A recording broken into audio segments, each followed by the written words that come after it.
সব জেলার বিধায়করা আছে, হাত পাচ্ছে কেউ রাস্তায়? যদি পান বলবেন, আমরা 3টে হেল্পলাইন নম্বর ডিক্লেয়ার করে দিচ্ছি কালকে।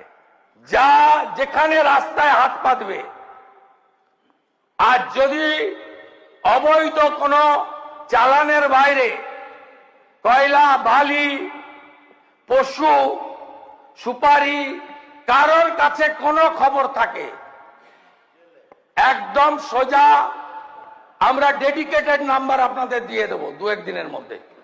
বিরাট কন্ট্রোল রুম করা হচ্ছে। আমরা স্বাস্থ্য ভবনে একটা কন্ট্রোল রুম করেছে স্বাস্থ্য দপ্তর। একই ফর্মুলাতে ট্রাফিকের কন্ট্রোল রুম তৈরি হচ্ছে।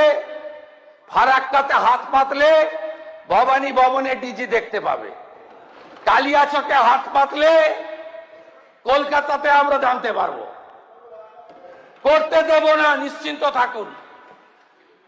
নো সুপারি, নো পশু, নো কয়লা, নো বালি, নো পাথর, নো অবৈধ গাছ, কোথাও কিছু করতে দেব না। এনএইচ এর উপরে নো, ও তো অনেক আগে শেষ হয়ে গেছে। পৃথিবীর কোন শক্তি পারবে না এদের বাঁচাতে, কোন শক্তি।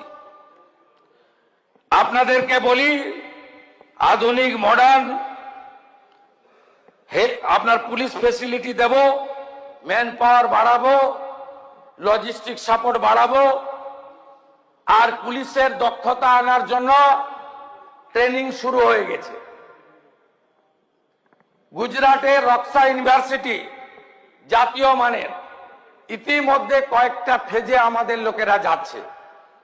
তেজগাঁও বিএসএফ এর ট্রেনিং ইনস্টিটিউট, সেখানেও আমরা পাঠাতে শুরু করব। কোস্টাল পুলিশের জন্য বিএসএফ এর সঙ্গে আমাদের চুক্তি হচ্ছে, তারা আমাদের ফ্রি ট্রেনিং দেবে। বর্ডার এলাকাতে 9টি জেলায় কোঅর্ডিনেশন মিটিং হয়েছে, থানা লেভেলে কোঅর্ডিনেশন মিটিং শুরু হয়েছে।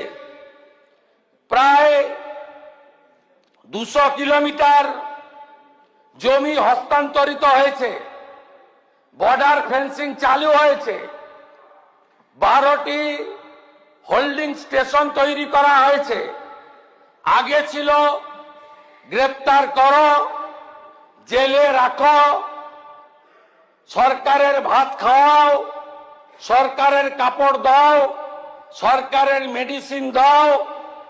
এখন হয়েছে ধরো, হোল্ডিং স্টেশনে রাখো, আর বাংলাদেশের বিজিবি এর হাতে হস্তান্তর করো।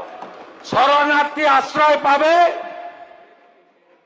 আর অনুপ্রবেশকারী ঘাড় ধাক্কা খাবে।